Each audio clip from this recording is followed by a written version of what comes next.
helped my best friend hide a body. It destroyed my life. I didn't know it was my brother when I helped bury the body. That part matters. If I had known, I would have fought. I would have screamed. I would have run straight to the police. But when your best friend of 15 years calls you at 2:13 a.m., crying so hard he can barely breathe, you don't ask the right questions.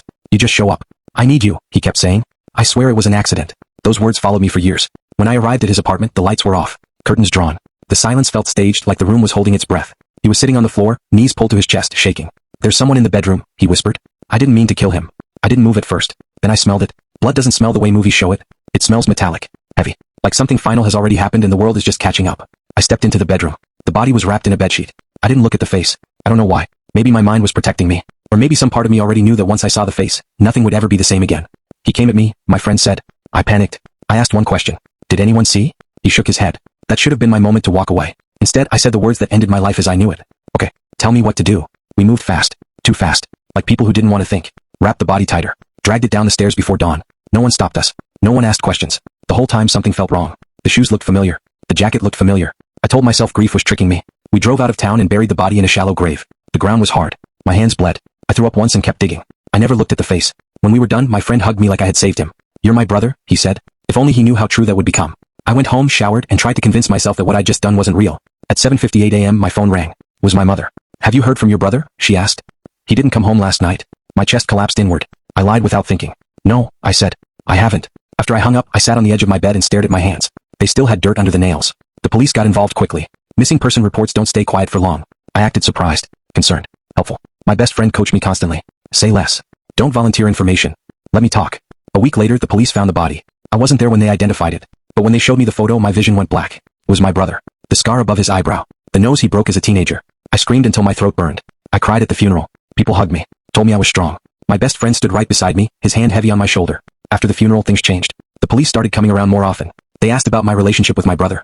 About money. About arguments. They asked why my fingerprints were found on the burial tools. I didn't know how to answer that without destroying myself. At night I couldn't sleep. I dreamed of dirt filling my mouth. Of my brother staring at me from underground. My best friend started pulling away. When I asked for reassurance, he told me I was paranoid. You're grieving, he said. You're not thinking straight. That's when I realized something terrifying. He wasn't scared anymore. 6 months after my brother's death, I was arrested. They said I was the last person seen with him. They said I had motive. They said I had no solid alibi. They said my fingerprints were everywhere. I didn't resist. I was too tired. Too haunted. They charged me with murder. Prison doesn't give you closure. It gives you time. Time to replay every decision. Every word. Every moment you ignored your instincts. At first, I planned to confess. I thought maybe taking responsibility would make the nightmare stop. Then something strange happened. During discovery, I noticed inconsistencies. The timeline didn't add up. Certain evidence was too clean. And one detail kept bothering me. My best friend had been very prepared. Too prepared. I started requesting documents. Studying reports. Talking to people I shouldn't have been talking to. Slowly a picture formed. The body had been moved before burial. Dental records were altered. The death wasn't as spontaneous as claimed. This wasn't panic. This was planning. And then it hit me. My best friend didn't call me because he was desperate. He called me because he needed a witness. Someone to bury the body. Someone to leave fingerprints. Someone to take the fall. Me. From behind bars, I started building my case. Quietly. I wrote letters. Recorded calls. Let my best friend think I was broken. He visited once. You'll be fine, he said. They don't have enough. I watched his hands. They weren't shaking. Over months, I gathered enough contradictions to raise doubt. My lawyer pushed for further investigation. New forensic tests were ordered. The truth came out slowly, painfully. The body wasn't killed where my friend claimed. The injuries didn't match the story. There was evidence of a third party. My best friend cracked under pressure. He confessed. Not everything, but enough. The charges against me were dropped. I walked out of prison thinner, older, colder. My brother was still dead. But now the world knew I hadn't killed him. My best friend was arrested weeks later.